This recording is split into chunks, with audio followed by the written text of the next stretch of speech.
Hi friends, இது DS vlog. நம்ம இன்னைக்கு கேசரி செய்ய போகிறோம். பால் கேசரி எங்கள் வீட்டில் எல்லாருக்குமே ரொம்ப பிடிச்ச பால் கேசரி எப்படி செய்யணும்னு நான் உங்களுக்கு சொல்கிறேன். ட்ரை பண்ணிட்டு எப்படி இருந்துச்சுன்னு எனக்கு கமெண்ட் பண்ணுங்கள். ஃபஸ்ட்டு நெய் ஒரு டீஸ்பூன் விட்டு முந்திரி, கிஸ்மிஸ், நட்ஸ் உங்களுக்கு என்னென்ன வேணுமோ எல்லாம் போட்டு ட்ரையாக நல்லா மொறுன்னு வறுத்து எடுத்து வச்சுக்கணும். பாருங்கள், ஃபஸ்ட்டு முந்திரி போடுறேன். முந்திரி லைட்டு கோல்டன் ப்ரௌன் ஆகணும். அடுத்து பாதாம் போடுறேன். இந்த ரெண்டுமே நல்லா ட்ரையாக மெரூன் கலரில் ஆனதுக்கு அப்புறம் தான் கிரேப்ஸ் போடணும். அது கூடயே நான் ஏலக்காயுமே போட்டுட்டேன். நல்லா ட்ரை ரோஸ்ட் நல்லா பண்ணி எடுத்து வேற ஒரு பிளேட்டுக்கு மாற்றிருங்க. மாற்றிட்டு அதே நெய் இருக்கிறதுல ஒரு கப் ரவைக்கு 1.25 கப் சீனி. இதுதான் மெஷர்மெண்ட். நல்லா அந்த ரவை ஒயிட் கலர் போய் ஒரு மாதிரி கோல்டன் கலரில் வரணும். அந்த அளவுக்கு ரோஸ்ட் பண்ணி இந்த ரவையுமே வேற ஒரு பாத்திரத்துக்கு ட்ரான்ஸ்ஃபர் பண்ணி வச்சிருங்க. அது எவ்வளோ நேரம் ஆகுதுன்னு சர்ச் பண்ணிக்கோங்க.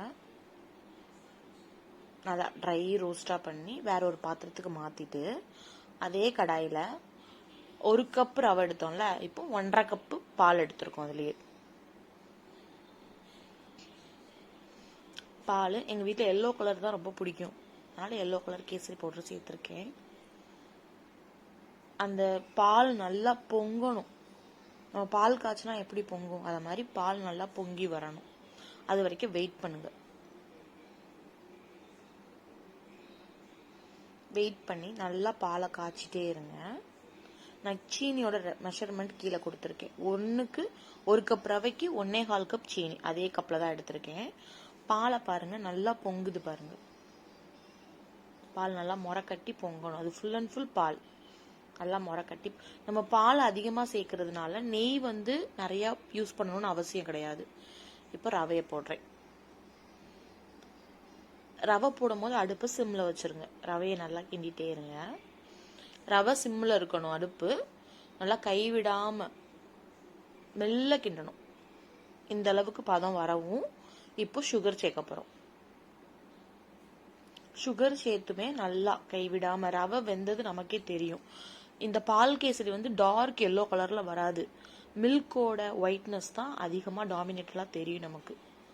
1 கப், இன்னொரு 1/4 கப் அடுத்து சேர்ப்பேன். 1.25 கப் சீனி. நல்லா கைவிடாமல். நம்ம சீனி போட்டதுக்கு அப்புறமே பபிள்ஸ் வர வாய்ப்பு இருக்கு. அது இல்லாமல் நம்ம தான் கிண்டிகிட்டே இருக்கணும்.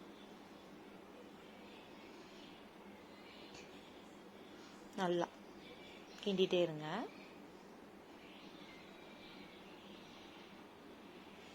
இப்போ அடுப்பு சிம்லையே இருக்கட்டும். ஏன்னா ரவை ஆல்ரெடி வெந்துருச்சு. இப்போ நம்ம போட்ட சுகர் மட்டும் கேரமலைஸ் ஆகி ரவையோட ஜாயிண்ட் ஆனால் போதும். இப்போ நம்ம ஏற்கனவே டீஸ்பூனில் நெய் எடுத்து வச்சிடணும். இப்படி பபிள்ஸ் வந்துச்சுன்னா ஆல்மோஸ்ட் எல்லாமே குக்கிங் முடிஞ்சிருச்சுன்னு அர்த்தம். இப்போ அந்த மிச்சம் இருக்கிற நெய்யை அதில் சேர்த்துருங்க.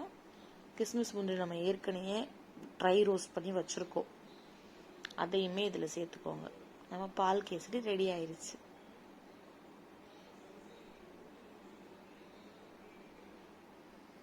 மிச்சம் இருந்த நெய்யை சேர்க்க போகிறோம்.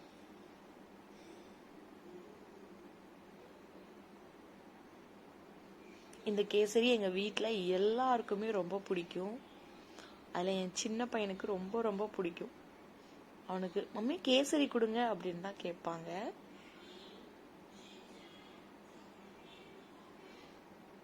நீங்களும் உங்கள் வீட்டில் இதை ட்ரை பண்ணிவிட்டு எப்படி இருந்துச்சுன்னு எனக்கு கமெண்ட் பண்ணுங்க.